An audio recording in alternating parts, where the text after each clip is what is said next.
السلام عليكم ورحمة الله وبركاته.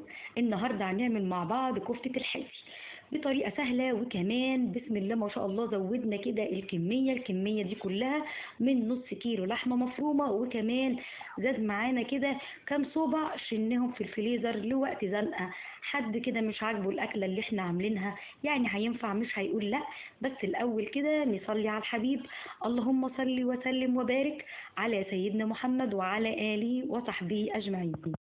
المقادير اللي معايا بقى كده: أول حاجة كوباية من الفول الصويا، ببلها كده بكوبايتين من المية المغلية وبسيبها كده 10 دقايق، وبعد كده لازم أصفيها كويس جدا بمصفى كده ضيقة، وتبتدي إن انتي تصفيها. وكمان ضربنا كده في الكبة بصلتين كده يعني متوسطين. ودلوقتي بنبتدي كده اللي احنا نصفي فول الصويا، ده اللي هيزود لي كمية اللحمة المفرومة، ده كده اللي هيضاعف الكمية. بس لو عجبكم الفيديو يضغطوا ايه يا ادم؟ لايك. ولو اول مرة تشاهدوا القناة اضغطوا سبسكرايب وفعلوا ايه؟ فعل الجرس. طبعا. نشوف كده بقية المقادير. احنا صفينا كويس جدا الفول الصويا كويس قوي، بعد كده عطينا له كده ضربة في الكبة، وخدت كده حتة معلقة كبيرة من اللحمة حطيتها مع الفول الصويا. اللحمة المفرومة تكون مضروبة كده في الكبة على الوشين، تمام، تكون ناعمة. وهنبتدي ان احنا نحط البهارات.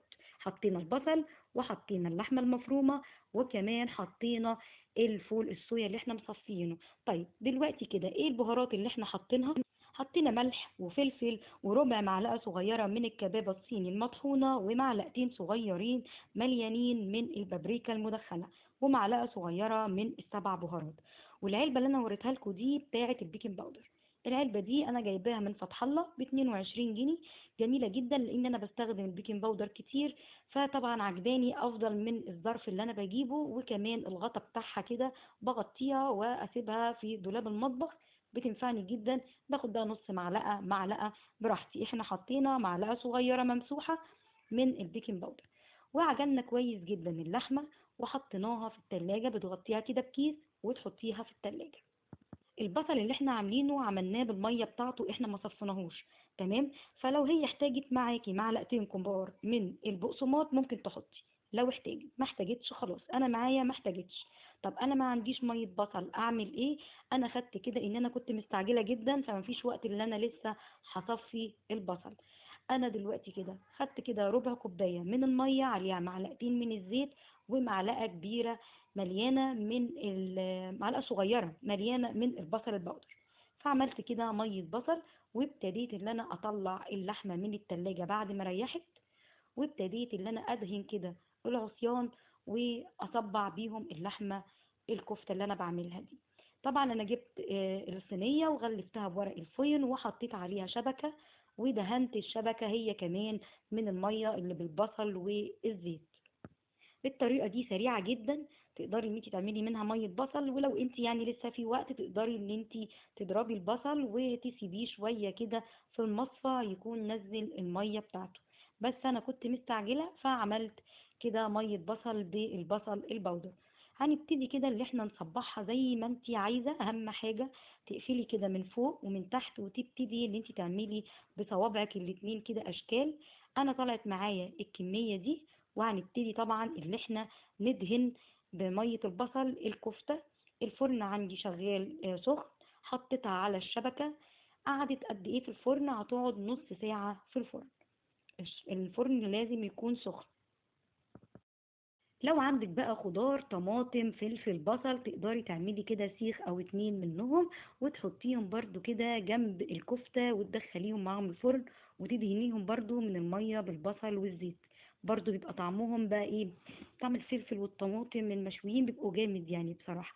طيب انا طالع معايا هنا كده 12 سيخ، وطلعت الحتة دي معايا زيادة. انا كده هبتدي ان انا اطبعهم وهحطهم في طبق وهحتفظ بيهم في الفريزر. طبعا السيخ اللي انا عاملاه الاولاني كفتة طويلة، طبعا بعد ما هتستوي هقطعها على 2 على 3 على حسب. فانا هنا هعملهم بقى كده على قد الطبق. هيطلعوا معايا كده كام واحدة هينفعوني جنب أكلة في أي حاجة كده يعني. يا هيطلعوا طبعا. أو حد مش حابب الأكلة اللي أنا عاملاها يطلع من الكفتة ويعملها. طلعوا معايا 5 وحدات اهو. تمام، حلوين، يطلعوا جنب اي اكله. تعالوا بقى نشوف التسويه بتاعه الكفته. الكفته دي قعدت نص ساعه في الفرن، 10 دقايق. انا مشغله الفرن من تحت 10 دقايق. بعد كده اولع 5 دقايق الشوايه. بعد كده طفيت الشوايه وقلبتهم الناحيه التانية ودهنتها برضو بميه البصل وبتاع 10 دقايق. وبعد كده شغلت الشوايه 5 دقايق. يبقى هي كده قعدت نص ساعة بالظبط في الفرن. طالعة معايا جميلة جدا مستوية، وما قعدتش كتير. يعني أهم حاجة يكون الفرن سخن وحطاها على الشبكة، مش حطاها من تحت خالص. تمام. هنشوف كده بقى رأي محمد ايه. كفتة طويلة أوي. انت جميل قوي.